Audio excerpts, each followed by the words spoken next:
por esta Comissão de Direitos Humanos e Legislação Participativa, CDH e Regimental, face ao exposto no inciso 4º, artigo 102-E, do Regimento Interno do Senado Federal.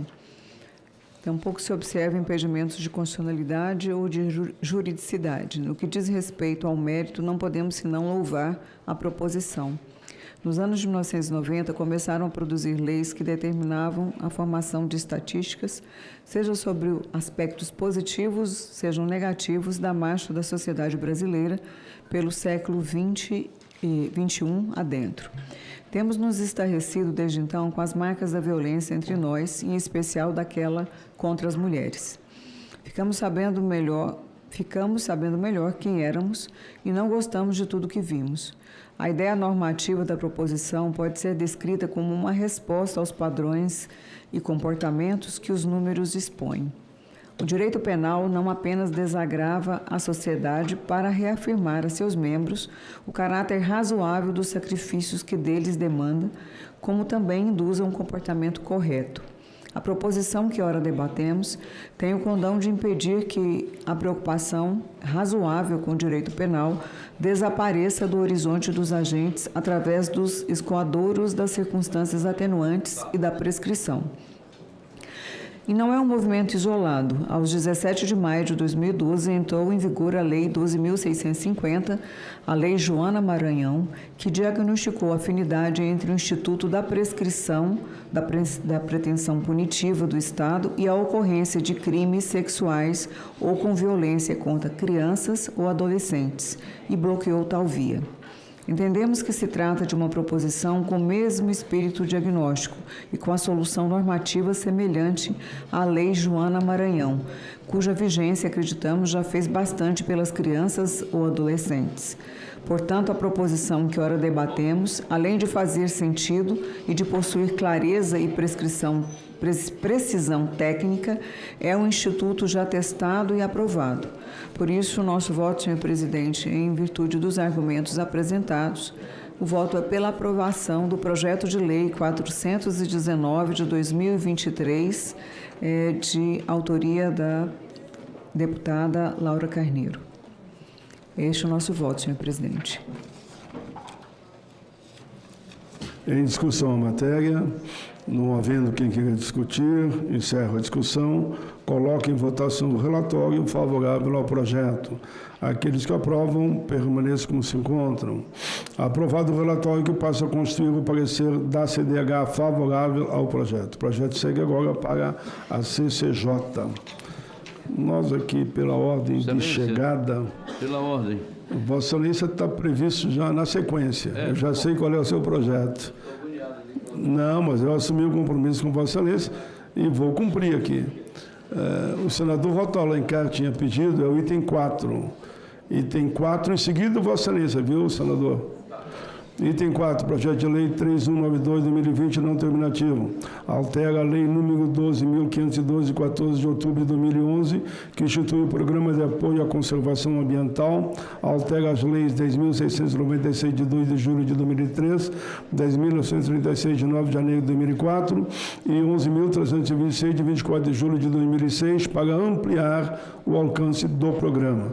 Autoria, senador Jacques Wagner. Relatoria, senador Otto Alencar. É favorável ao projeto, com 13 emendas que apresenta. Concedo a palavra de imediato ao senador Otto Alencar para a leitura do relatório. Agradeço a Vossa Excelência, senador Paim, e passo a leitura do projeto de lei que foi apresentado pelo senador Jacques Wagner, o projeto de lei 3.192 de 2020, que busca alterar a lei 12.512, que amplia o alcance do Programa de Conservação Ambiental, conhecido como Bolsa Verde. Peço a Vossa Excelência que me conceda o direito de análise do projeto.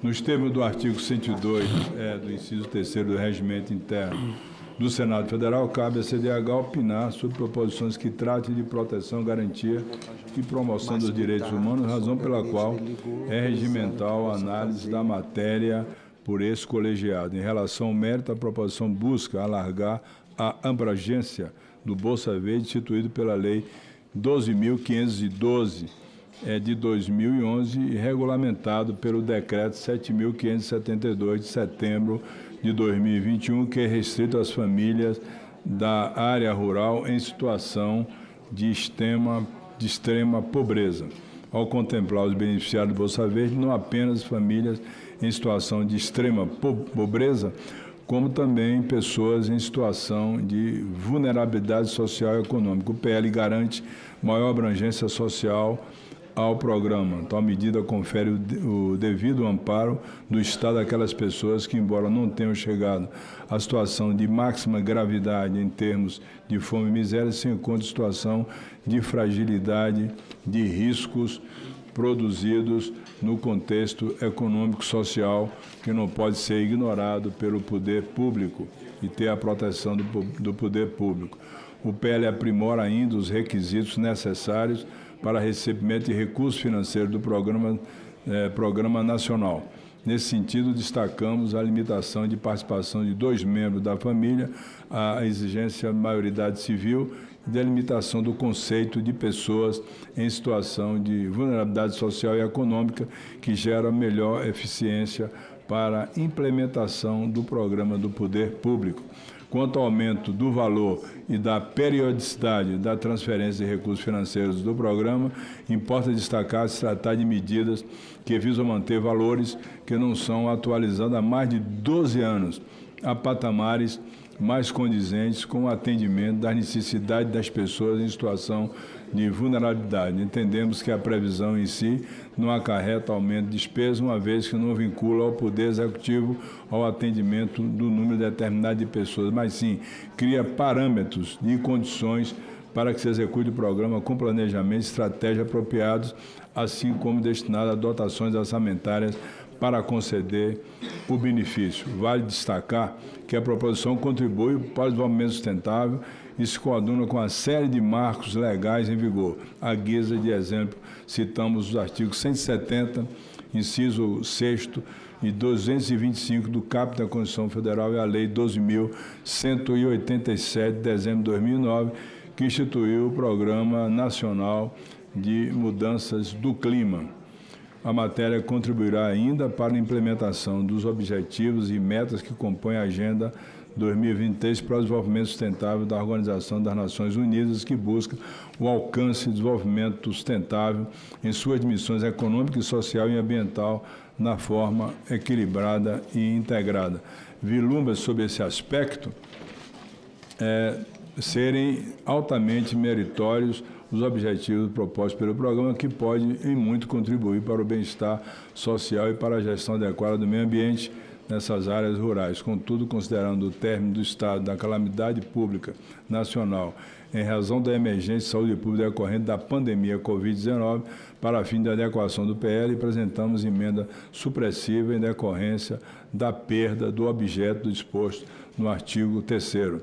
Da mesma forma, considerando que o inciso 1º do artigo 4 da Lei 12.512 de 2011 foi revogado posteriormente à apresentação do PL pela Lei 14.628 de 20 de julho de 2023 e não pode ser reprisionado, apresentamos pertinente emenda de redação para imiscuir do mérito do dispositivo para que a alteração proposta passe a vigorar em um novel do inciso 1A.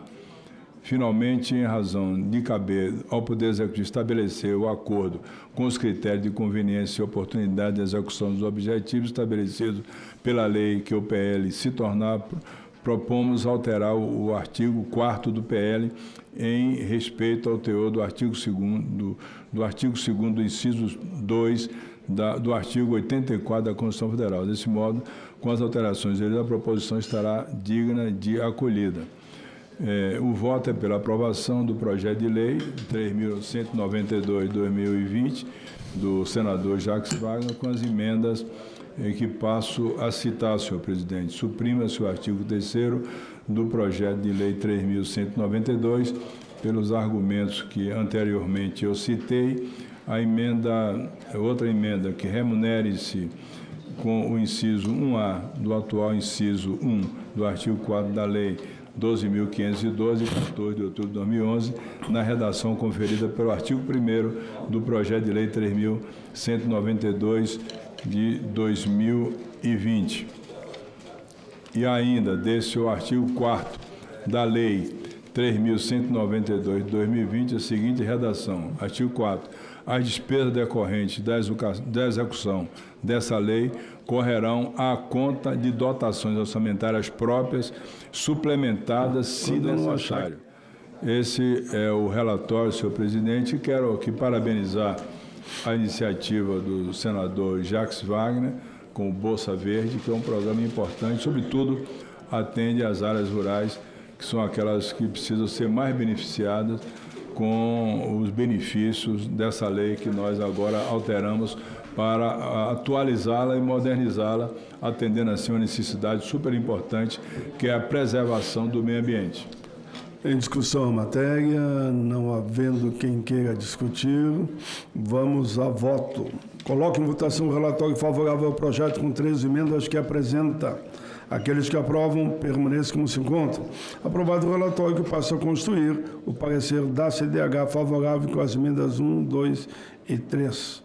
O projeto vai a CAI, posteriormente, de forma terminativa na CMA. Item 12, conforme havíamos combinado pela chegada dos parlamentares aqui no plenário da comissão.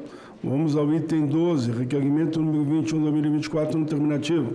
Requer, nos termos do artigo 90, inciso 13, e o artigo 142 do Regimento Interno do Senado Federal, a realização de diligência externa em breves, para no mês de maio de 2024, com o objetivo de apurar os casos denunciados de crimes sexuais cometidos contra crianças e adolescentes na Ilha do Marajó. Autoria, senador Zequinha Marinho. Concedo a palavra ao senador Zequinha Marinho para encaminhar. Muito obrigado, presidente. Eu queria, verbalmente, nesse momento, fazer um requerimento a Vossa Excelência para troca do nome da cidade.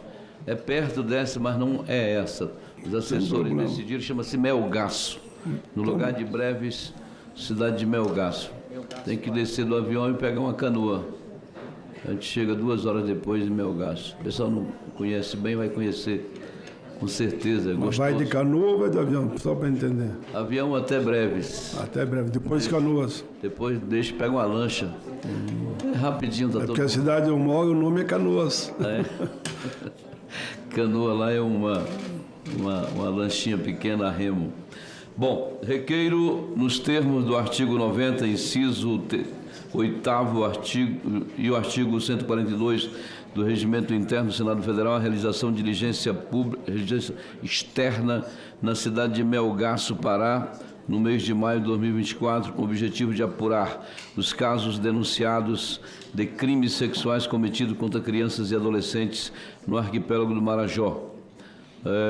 Dados do Fórum Brasileiro de Segurança Pública mostram que o Pará possui uma taxa de 3.648 casos de abuso e exploração sexual contra crianças e adolescentes, acima da média nacional, que é de 2.449 casos. No caso, se refere a crimes dessa natureza.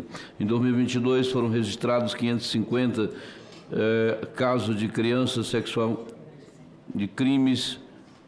casos de crimes sexuais cometidos contra crianças e adolescentes no arquipélago do Marajó. Desses, 407 foram estupros a vulnerável. Então, os dados são ruins, não é? Preocupantes, e essa comissão que trata, né, dos direitos humanos, a gente precisa ir lá ouvir e ajudar a tomar providências, enfim, levando órgãos do Estado, do governo federal. A gente tem que olhar com um olhar diferenciado, não é, para essa região que, lamentavelmente, tem informações que nos assustam aqui. Muito obrigado. Então, o requerimento, não havendo quem queira discutir, vamos à votação. Em votação, o requerimento. Aqueles que aprovam, permaneçam como se encontram. Aprovado. Com a mudança do nome da cidade para Melgaço. Ok? E quanto aos encaminhamentos, data, quem vai, não vai, isso eu discuto depois com os senhores, tá bem? Importante é o requerimento. Vamos em frente. Item 3, projeto de lei número 503/2020, não terminativo, altera a lei 8.069, de 3 de julho de 90, Estatuto da Criança e do Adolescente, para prever o direito de acesso público às informações sobre condenados por crimes contra a liberdade sexual de criança ou adolescente. Autoria, senador Ciro Nogueira. Relatoria, senadora Damares Alves. Favorável ao projeto na forma de emenda substitutiva que apresentam. Concedo a palavra à senadora Damares Alves. Presidente, esse projeto ele já está há um tempo aqui na comissão e é uma das relatorias que eu mais demorei de apresentar, porque a gente queria fazer um debate antes, trazendo o Ministério de Direitos Humanos, o Ministério da Justiça, mas a semana passada foi aprovado um projeto semelhante na CCJ, mas não considerou alguns aspectos, especialmente o que diz respeito à dignidade humana. Então, eu trago meu voto, torcendo muito para ser apensado lá na frente e considerar as adequações que eu trouxe. A proposição foi distribuída para exame nessa comissão e ela seguirá em decisão terminativa na Comissão de Constituição e Justiça. Não foram apresentadas emendas nessa comissão. Eu trouxe um voto enorme, presidente, eu vou ler de forma reduzida, porque esse assunto, eu participei muito nessa comissão, discutindo lá atrás, quando era assessora, depois quando ministra, e agora o assunto volta. São inúmeras propostas semelhantes no Senado e na Câmara. Então, eu vou fazer uma leitura resumida do meu voto, do meu parecer e do meu voto, e eu trago um substitutivo. Não se observou óbices de constitucionalidade, juridicidade ou de técnica legislativa. Proposições de criação de cadastros estaduais foram transformadas em leis, já existem leis, em pelo menos 4 estados da Federação: Mato Grosso, Mato Grosso do Sul, Rio Grande do Sul e o Espírito Santo. O Supremo Tribunal Federal foi provocado em ação direta de inconstitucionalidade para analisar a lei do Estado do Mato Grosso, que cria o Cadastro Estadual de Pedófilos, e a lei estadual de 2019, também do Estado do Mato Grosso.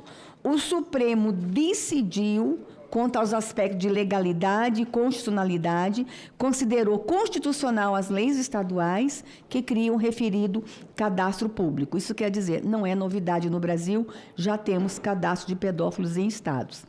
A presente proposta legislativa também encontra respaldo em várias legislações internacionais, tais como nos Estados Unidos da América, na Europa, em países como Reino Unido, França, Austrália, Dinamarca, Suécia, Portugal, entre outros.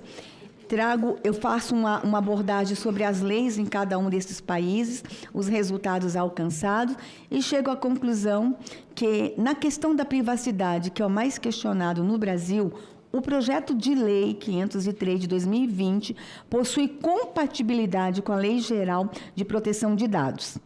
A proposta é viável, posto que as medidas de tratamento de dados pessoais dos condenados são executadas com base nos princípios da finalidade, adequação, necessidade e segurança nos termos do artigo 4º da LGPD.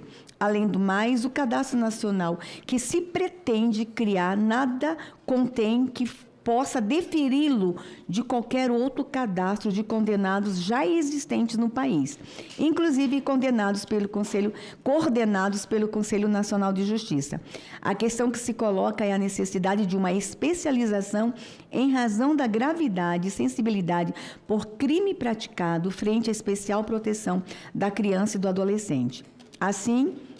Ainda assim, a LGPD permite que o tratamento de dados pessoais sem o consentimento do titular em caso de proteção da vida ou da incolumidade física da pessoa ou de terceiros. Para uma proteção mais efetiva, verifica-se que um cadastro nacional de condenados por crime contra a dignidade sexual de crianças e adolescentes seria incompleto.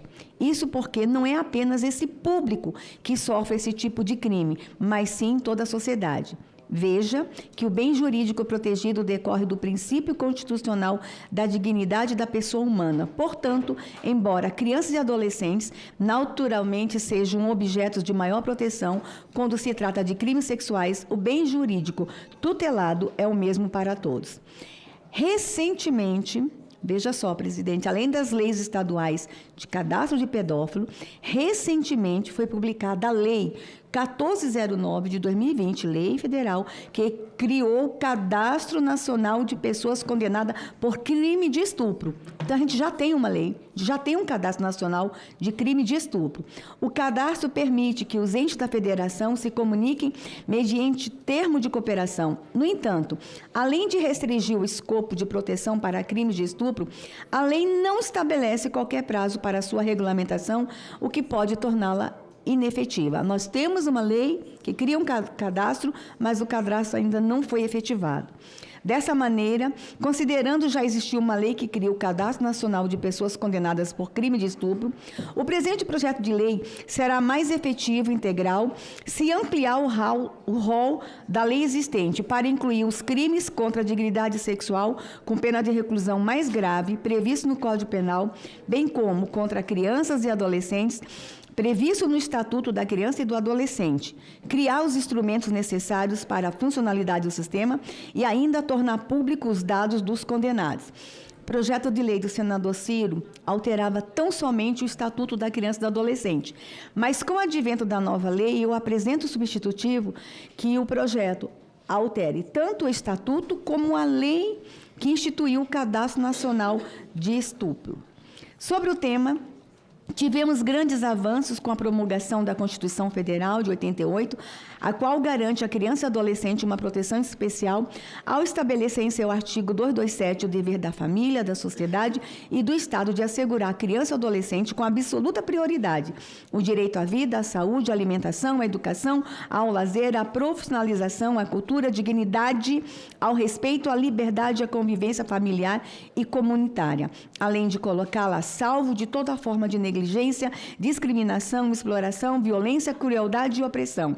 E ainda, ao determinar que a lei punirá severamente o abuso, a violência e a exploração sexual da criança e do adolescente. Constituição Federal, artigo 227. Verifica-se, portanto, que o direito brasileiro, em específico após a Carta Magna de 88, atribui a crianças e adolescentes a qualificação de sujeitos de direito, merecedores de uma proteção diferenciada, pois estão em condições de desenvolvimento biopsíquico. Nesse sentido, abre-se a reflexão para o bem jurídico ora protegido. No Brasil, conforme podemos observar da legislação penal, é a dignidade sexual da criança e do adolescente que necessita de proteção do Estado e da sociedade. Em específico, crianças e adolescentes de até 14 anos de idade têm a dignidade sexual como bem jurídico tutelado nos crimes sexuais. Optou o legislador por uma proteção do ser humano em sua vertente mais importante, a dignidade da pessoa humana, considerando a vulnerabilidade desses indivíduos com desenvolvimento físico, psíquico incompleto. Em que pese o ordenamento jurídico brasileiro e internacional proteger a infância e a adolescência, direitos das crianças e adolescentes, dentre eles a dignidade sexual, ainda são violados no país. Dados do Anuário Brasileiro de Segurança Pública de 2023, do Fórum Brasileiro de Segurança Pública, indicam que os crimes sexuais contra crianças e adolescentes saltaram de 45.076 casos registrados em 2021 para 51.971 casos em 2022, uma alta de 15%. Analisando a faixa etária, foram quase 41 mil vítimas de 0 a 13 anos, das quais quase 7 mil tinham entre 0 e 4 anos. Quando eu falo 0, presidente, eu estou falando também de recém-nascidos. E a gente já tem hoje, inclusive, um marcador no Disque 100 só para estupros de recém-nascido. Lamentável, mas a gente teve que fazer isso para registrar o número de crianças de 0 a 4 anos que são estupradas no Brasil. No tema sobre a exploração sexual, também houve um considerável aumento, passando de 760 casos registrados em 2021 para 889 em 2022. Em consulta ao site do Ministério de Direitos Humanos e da Cidadania, o programa Disque 100 recebeu mais de 17 mil denúncias de violações sexuais contra crianças e adolescentes só nos 4 primeiros meses de 2023. O que prova que entra ano, passa ano, só aumentam o número de estupro de crianças no Brasil. É possível que tenha aumentado também a notificação. É claro, os sistemas estão mais modernos, as pessoas estão tendo mais coragem de denunciar, mas um fato é claro: o aumento da violência sexual contra criança e adolescente é de verdade no Brasil. Segundo o Ministério, o aumento é de 68% em relação ao mesmo período do ano anterior. Observe que de 2023 a 2022, de um ano para o outro, 68% o aumento. Quanto à reincidência, que é o objeto desse projeto, dos crimes sexuais contra criança e adolescente, a doutrina especializada, bem como a experiência de outros países, comprovam, pasme, que a reincidência é de mais de 50% no primeiro ano de soltura e de mais de 77% no segundo ano. Não é estranho nos depararmos diariamente com notícias de jornais relatando casos em que o condenado, após a sua soltura, procura a vítima, se viva, e sua família, o quem denunciou, para se vingar, ocasionando a morte brutal dessas pessoas. Além da reincidência, nós temos aqui também a figura da vingança. Estudos realizados nos Estados Unidos mostram que mais da metade dos criminosos sexuais condenados acabaram de cumprir pena, voltam para a penitenciária antes de um ano, pelo mesmo crime. Em 2 anos, esse percentual sobe para 77%. Nós precisamos saber onde eles estão, presidente, e o que eles estão fazendo. Então, o cadastro vem nesse sentido, por causa da reincidência. Particularmente em relação à vítima sexual, especificamente o estupro, a cada 8 minutos, uma menina ou mulher foi estuprada no primeiro semestre de 2023. Se considerarmos, como indica o IPEA, que apenas 8% dos estupros ocorrem no país são registrados pelas polícias e 4,2% pelo Sistema de Informação de Saúde, tem-se que cerca de 425 mil meninas e mulheres sofreram violência sexual nos primeiros 6 meses do último ano. O que foi notificado é só 10%, menos de 10%, presidente. Ainda há muita subnotificação.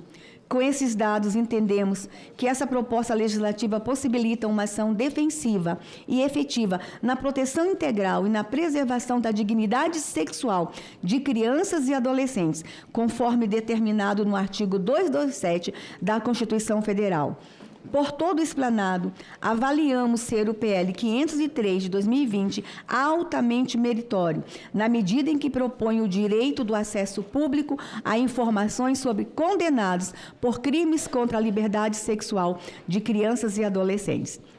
Não obstante, apresentamos as seguintes considerações que devem ser encaminhadas à aprovação da matéria em forma de substitutivo. Eu trago algumas emendas, eu trago uma mudança grande, inclusive a partir da emenda, quando eu mudo a expressão liberdade sexual para dignidade sexual, e quando a gente propõe alterar não apenas o ECA, mas também a lei de 2020, que já cria o Cadastro Nacional de Estupradores. Por fim, presidente, a gente traz aqui uma situação bem sensível, muito discutida com as pessoas que estão envolvidas com o caso, inclusive com a família.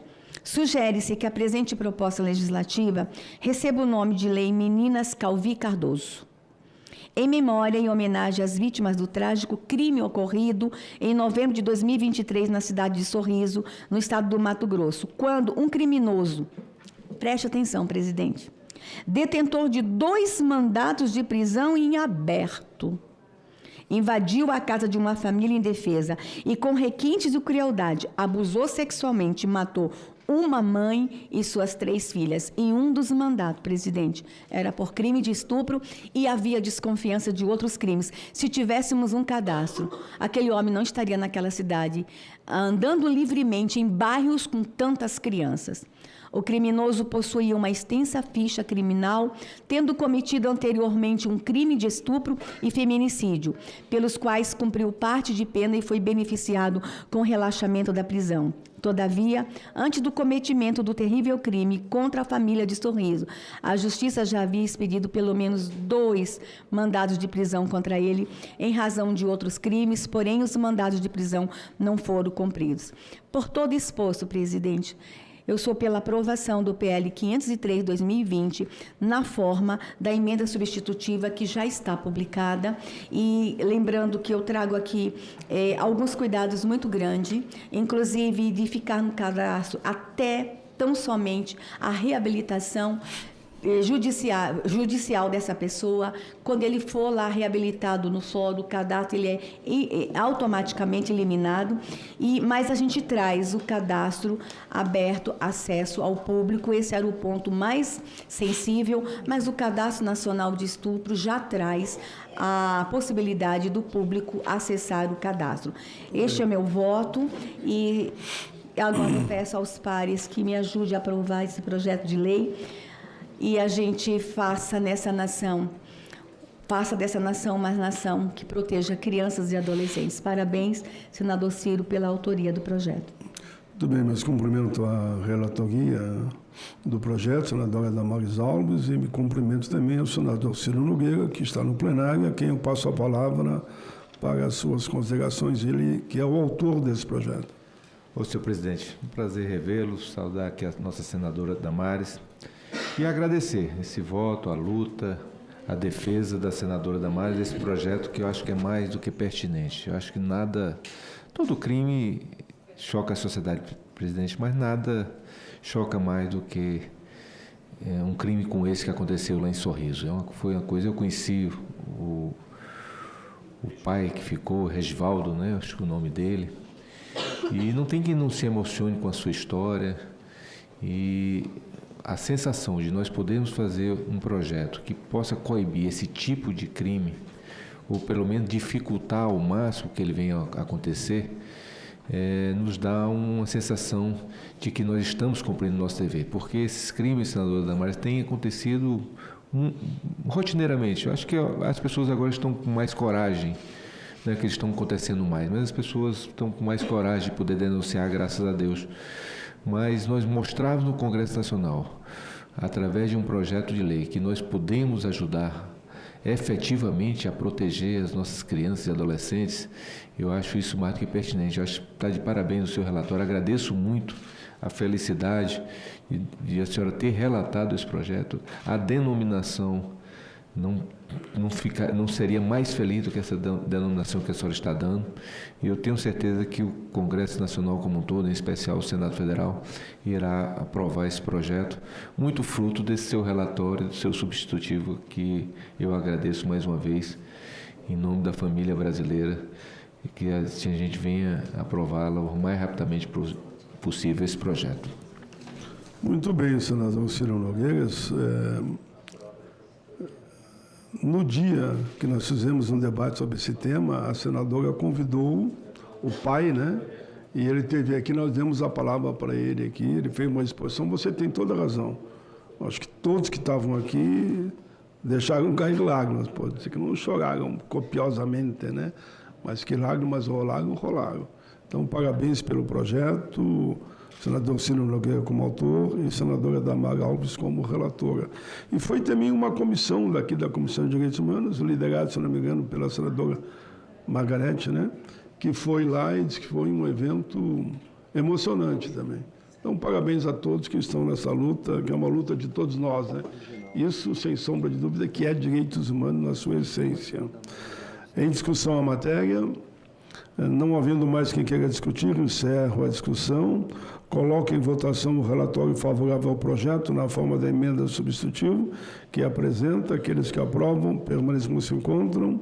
Aprovado o relatório que passa a constituir o parecer da CDH favorável ao projeto na forma da emenda número 1, CDH substitutivo. O projeto segue agora para análise terminativa na CCJ. Parabéns a ambos, autor e relatora. Item 2, sugestão número 53 de 2019, não terminativa. Institui o Minuto da Cidadania, que tem por objetivo difundir os direitos e deveres. Parabéns. Direitos e deveres e garantias fundamentais previstos na Constituição Federal. Autoria, jovens senadores, Breno Sanches, Yasmin Stefani Souza, Isabela Pradebon, Elda Chaves, Vivian Gabriele, Igor Camilo, Camila Foliene, Cibele Loyola e Pedro Henrique. Relatoria, senadores Alci Lucas, favorável à sugestão na forma do projeto de lei que apresenta. Concedo a palavra ad hoc à senadora Damaris Alves, por sugestão do próprio senador Alci Lucas. Palavra com a senadora. Presidente, e já elogiando o senador Alci, ele está doente, acho que o senhor viu, está com o braço machucado, estava com dor, estava na comissão, mas precisou se ausentar. De acordo com o inciso, eu vou direto à análise, me permite, presidente, de acordo com o inciso 1 do artigo 102 do Regimento Interno do Senado, compete à CDH opinar sobre sugestões legislativas. E essa sugestão vem do jovem senador, que extraordinário. No mérito, temos que a proposta é conveniente e oportuna, pois visa oferecer ferramentas para a disseminação de informações básicas sobre cidadania para a parcela considerável da população brasileira. Parcela essa que se encontra à margem de fontes confiáveis de conhecimento e está, ao contrário, suscetível à influência de produtores de conteúdo com interesse espúrio a promover. Entretanto, há alguns pontos que merecem atenção. Em primeiro lugar, a sugestão estipula no parágrafo único do artigo 1º que o custeio da inserção será realizado por meio de isenções fiscais, porém não vem acompanhada pela estimativa de seu impacto orçamentário financeiro no exercício em que deve entrar em vigor e nos 2 subsequentes exigências contidas na Constituição e na Lei de Responsabilidade Fiscal. Resolveremos este problema, que é complexo, dado a trama de interesses privados e valores constitucionais de apoio à livre iniciativa implicados pela matéria, propondo emenda restringindo o âmbito da proposição às emissoras públicas.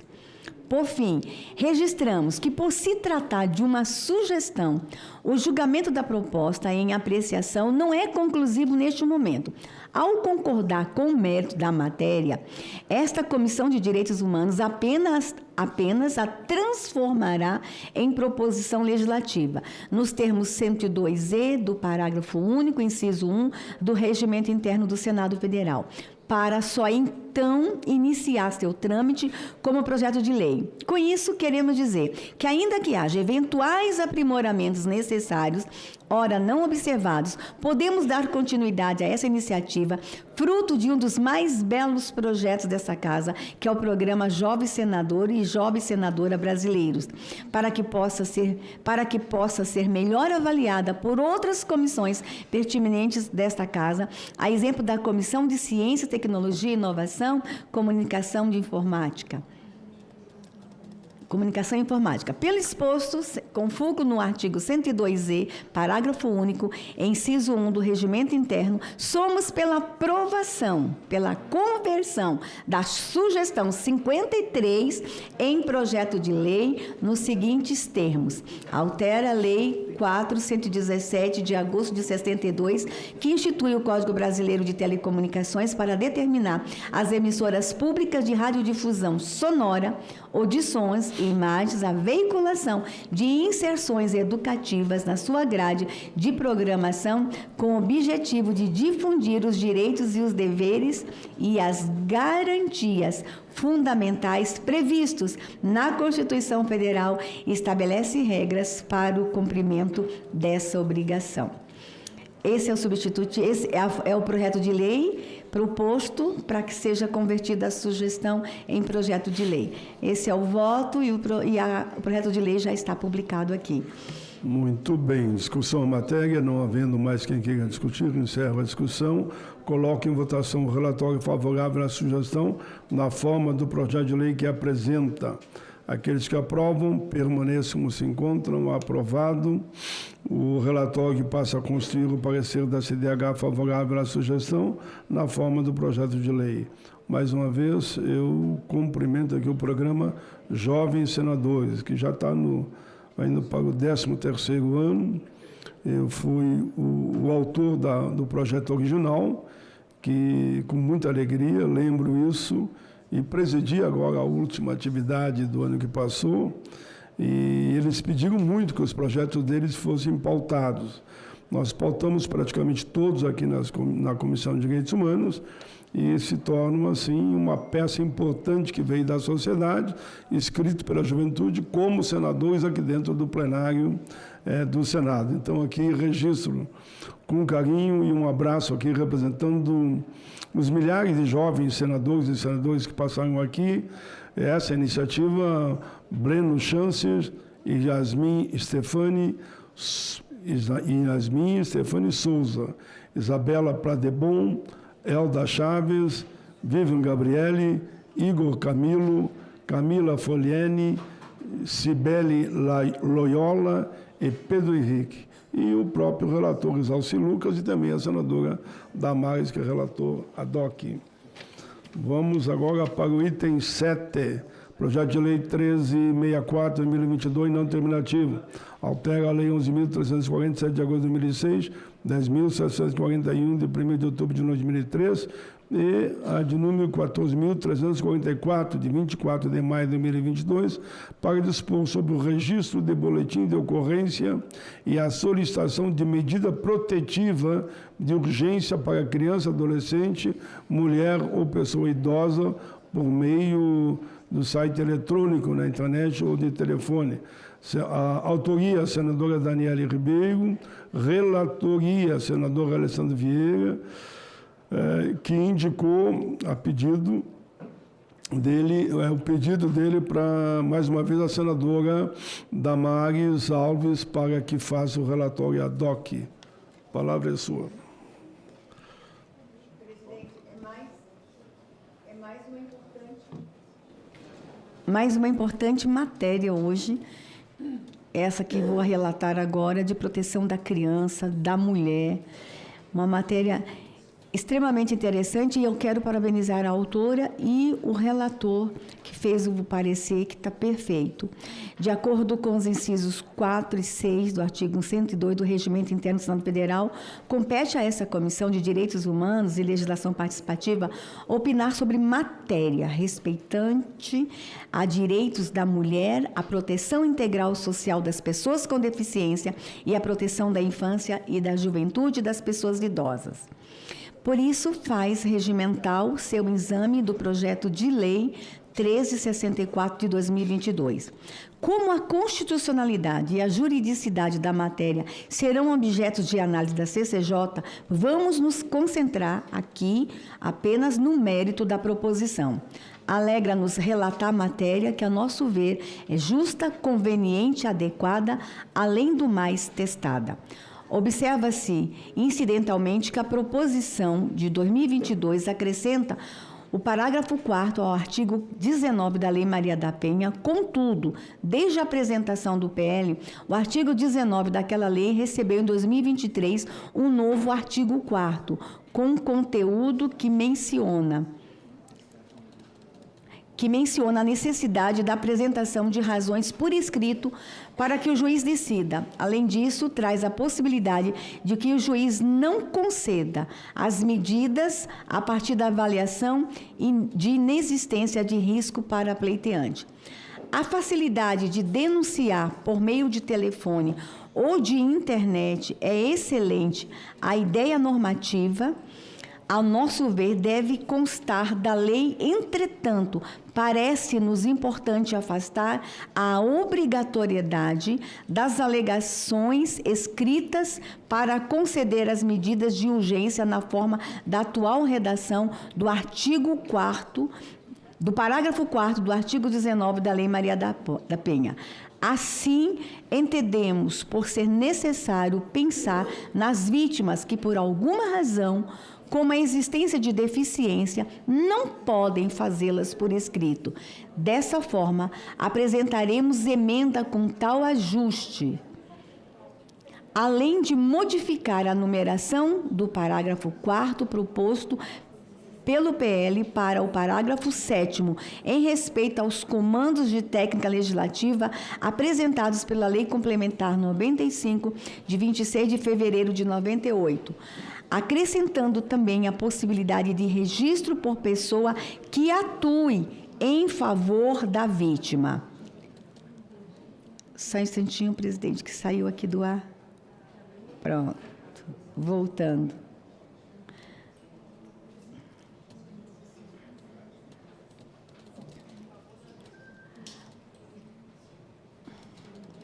E, por fim, louvamos a iniciativa da autora ao resgatar a ideia que, adotada inicialmente apenas como resposta à pandemia, já demonstrou sua eficiência e afinidade com nossa época.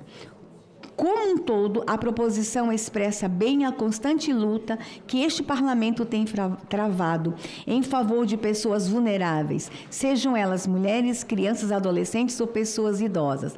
A proposição, ao inserir ideia normativa assemelhante em 3 leis diferentes, mostra sua disposição estratégica, a saber, a de inibir a reprodução de comportamentos hostis generalizados que atingem a todos os grupos citados. Não podemos senão dar-lhe apoio. O voto, conforme argumentos apresentados, o voto é pela aprovação do projeto de lei 1364 de 2022, com a seguinte emenda. Emenda da Comissão de Direitos Humanos. Dá-se a seguinte redação ao artigo 2º do projeto de lei 1364 de 2022. O artigo 19 da Lei 11.340, de agosto de 2006, passa a vigorar com a seguinte redação. As medidas protetivas de urgência serão concedidas em juízo de cognição sumária a partir do depoimento da ofendida perante a autoridade policial ou da apresentação de suas alegações e poderão ser indeferidas no caso de avaliação pela autoridade de inexistência de risco à integridade física, psicológica, sexual, patrimonial ou moral da ofendida ou de seus dependentes. Para fins previstos no caput deste artigo, a vítima ou pessoa em que atue em seu favor poderá registrar boletim de ocorrência e solicitar medida protetiva de urgência por meio do site eletrônico, na internet ou por meio de número de telefone de emergência. Sala da comissão, presidente. E aí, presidente, eu encerro dizendo que a gente avança. Na pandemia, nós trabalhamos os boletins de ocorrência online. Deu muito certo, as pessoas não podiam sair de casa. Agora, imagina a gente trazendo essa regulamentação. As pessoas com deficiência, presidente, que não pode sair de casa. E um terceiro poder, junto com ela, fazer o registro na internet do boletim de ocorrência. A gente inova e a gente só mantém o que já está acontecendo na prática por meio dessa lei. Peço aos pares que aprovem a proposta ainda hoje, que a gente precisa dar essa resposta à sociedade. Muito bem. Encerrou a discussão da matéria. Ou alguém que queira discutir, não há quem queira discutir, então está encerrado. Coloco em votação o relatório, favorável ao projeto, com uma emenda que apresenta, aqueles que aprovam, para discussão e encontro. Aprovado o relatório, que passa a constituir o parecer dessa comissão, favorável ao projeto com a emenda. Meus cumprimentos à senadora Daniela Ribeiro, ao relator, senador Alessandro Vieira, e à senadora relatora DOC, que, além de relatar, fez um comentário muito importante sobre o tema. Eu só estou lembrando, até eu comentei ontem na tribuna do Senado, que girou o planeta o que aconteceu aqui no Brasil, naquele cidadão idoso que um familiar botou numa cadeira de roda e morto queria retirar 17 mil do banco da conta do cidadão. Então, cada vez mais, a importância, né, da proteção da mulher, do adolescente, da criança, mas também da pessoa idosa, como relata muito bem o projeto. Parabéns. O projeto, então, está aprovado, vai para a CCJ. Os outros dois, um é um requerimento e outro um projeto, que eu sou o relator. Senadora Damares, convido-a para assumir a presidência.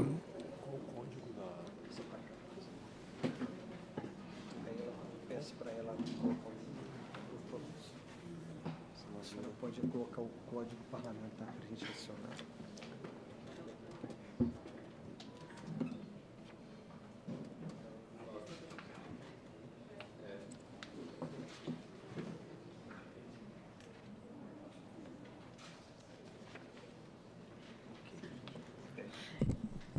É o item 9? Item 9 da pauta. Projeto de Lei 4438 de 2021, substitutivo da Câmara dos Deputados. Ele é não terminativo.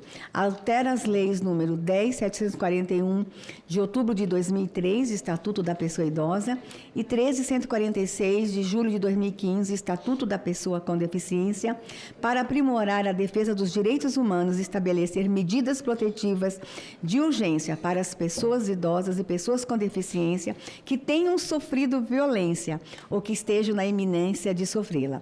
Autoria, Câmara dos Deputados, relatoria, senador Paulo Paim. Relatório favorável ao substitutivo da Câmara dos Deputados com uma emenda de redação que apresenta. Concedo a palavra ao senador Paulo Paim para a leitura do relatório. Presidenta Damares, senadora Damares, veio o exame dessa Comissão de Direitos Humanos o substitutivo da Câmara dos Deputados ao projeto de lei PL 4438, originalmente de autoria da nossa ministra hoje e grande senadora Simone Tebet. O PL altera a Lei 10.741, de 1º de outubro de 2003, Estatuto do Idoso, e a Lei 13.146, de 6 de julho de 2015, Estatuto da Pessoa com Deficiência. Ambos eu tive a alegria de ter apresentado o primeiro projeto, o projeto original, para estabelecer medidas protetivas de urgência para idosos e pessoas com deficiência que tenham sofrido violência ou que estejam na iminência de sofrê-la. Por sua vez, o substitutivo realiza as seguintes alterações no mencionado PL. Adequação da emenda do novo conteúdo. Diversas e pequenas modificações de redação, aprimorando o projeto. A substituição do termo idoso pela expressão pessoa idosa, inclusão da Defensoria Pública como possível peticionária para a concessão de medidas protetivas em favor da pessoa idosa no parágrafo 1º do caput do artigo 45A do Estatuto da Pessoa Idosa. Especificação dos incisos 2 e 3 do artigo 45A do Estatuto da Pessoa Idosa, que a modifica se aplica em desfavor do agressor. A utilização do artigo 1º para a definição de objeto da proposição, redesignação para os artigos 5 e artigo 2º, presente na redação original do PL. Ainda a inclusão do novo conteúdo sob a forma do artigo 13 e 4 do substitutivo, que criam no Estatuto da Pessoa Idosa. 2 pontos. Primeiro, ampla previsão da atuação da Defensoria Pública em favor da pessoa idosa, sob a forma do novo artigo 7-A, inclusão da Defensoria Pública como destinatária da comunicação obrigatória de casos de suspeita ou confirmação de violência contra a pessoa idosa, no artigo 19, inclusão da Defensoria Pública e da pessoa idosa como possíveis requeredores ao Judiciário de medidas específicas de proteção. Após retornar ao Senado Federal, a proposição foi distribuída para apreciação pela CDH. Na sequência, será enviada à Comissão de Constituição, Justiça e Cidadania. Ainda, o inciso 6º do artigo 102E do Regimento Interno do Senado Federal atribui à CDH a competência para opinar sobre proteção e integração social das pessoas com deficiência e proteção do idoso. Eu vou simplificando aqui a redação. Ao apreciar o PL, a Câmara de Deputados promoveu alterações que aprimoraram a clareza do texto e a sua técnica legislativa, que harmonizam, assim, a redação com a atual legislação, que prefere o uso da pessoa idosa em desfavor do termo idoso, e assegurar o papel da Defensoria Pública como ente de atuação em proteção da pessoa idosa. Em contato com o Senado Federal, a Defensoria Pública propôs especificação de limite de sua atuação fiscalatória, vinculando a previsão do caput artigo 7A ao disposto do parágrafo 2º. Tal ideia nos parece realmente meritória e veja-se que ela não realiza modificações de mérito, limitando-se ao mero ajuste redacional, que chama atenção para o conteúdo do dispositivo já existente. Dessa maneira, só podemos concluir pela aprovação do inovador e meritório substantivo elaborado pela Câmara dos Deputados, incluindo-se breve emenda de redação. Em vista ao exposto, somos pela aprovação do substitutivo da Câmara dos Deputados ao projeto de lei número 4438, 2021, com a seguinte emenda de redação. Dá-se a seguinte redação ao caput do artigo 77A da Lei de 1741, de 1º de outubro de 2003, na forma do artigo 3º do substitutivo da Câmara dos Deputados ao projeto de lei 4.432, de 2021. Da Defensoria Pública. Essa foi uma negociação longa que fizemos com esse projeto na mão, porque tinha os defensores públicos e o Ministério Público, que tinha uma diferença entre eles. Acabamos, no fim, fazendo essa emenda de redação para que ambos tivessem poder para tratar desse caso. Artigo 77A. A Defensoria Pública da União dos Estados do Distrito Federal exercerá, nos limites de suas funções institucionais e das respectivas leis orgânicas, a promoção e defesa do direito e interesse assegurado por essa lei, em todos os graus, judicial, extrajudicialmente, em caráter individual ou coletivo, de forma integral e gratuita, competindo-lhes, em especial, orientar, fiscalizar, nos termos do disposto do parágrafo 2º do artigo, as entidades governamentais e não governamentais de entendimento à pessoa idosa na forma prevista na lei. Esse é o voto, presidenta Damares. Em discussão a matéria? Não havendo mais quem queira discutir, encerro a discussão. Coloco em votação o relatório favorável ao substitutivo da Câmara com uma emenda de redação que apresenta. Aqueles que aprovam permaneçam como se encontram.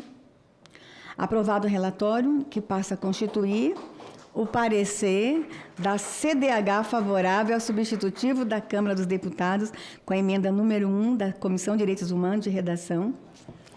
E observe, presidente, que a gente tem bastante visita aqui hoje no plenário, né? E eles sabem como foi suado para a construção dessa emenda de redação, mas felizmente deu certo. Todos concordaram. O projeto segue para análise da CCJ. Agora corram lá, tá? Item 13 da pauta, o presidente Paulo Paim, senador Paulo Paim, subscreve. É um requerimento 23 de 2024, não terminativo.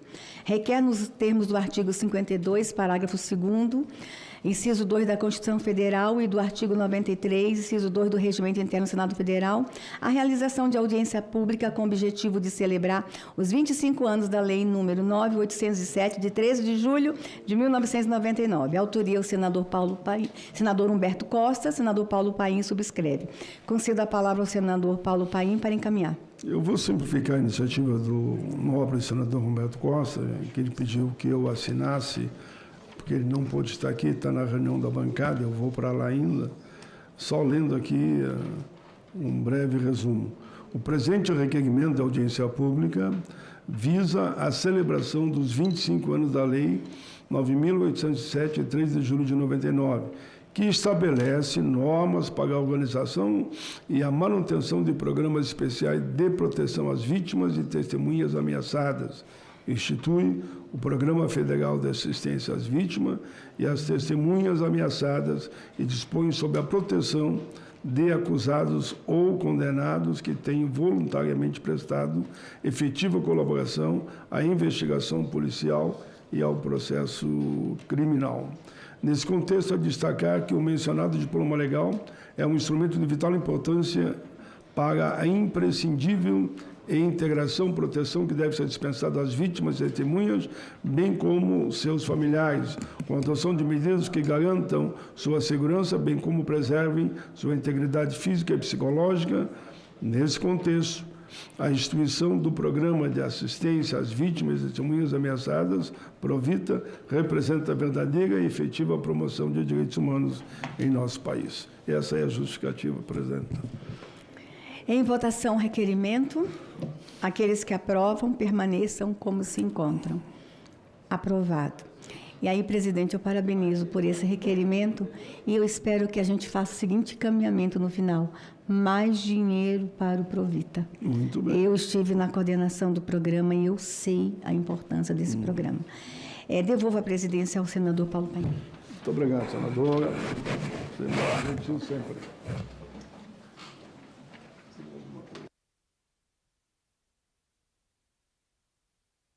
De praxe, eu farei a leitura somente do expediente. A pauta foi toda ela apreciada e ficando assim em dia com os telespectadores e aqueles que aqui estiveram.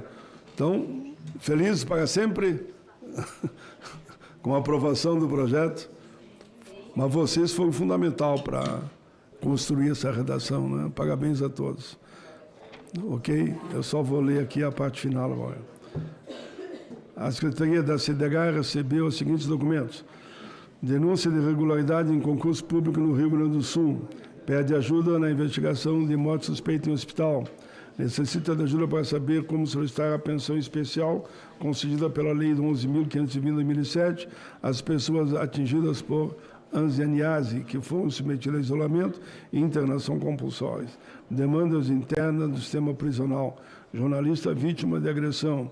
Da Procuradoria Federal do Direito Cidadão encaminha nota técnica com reflexões sobre o enfrentamento de milícias rurais de defesa da Constituição da República.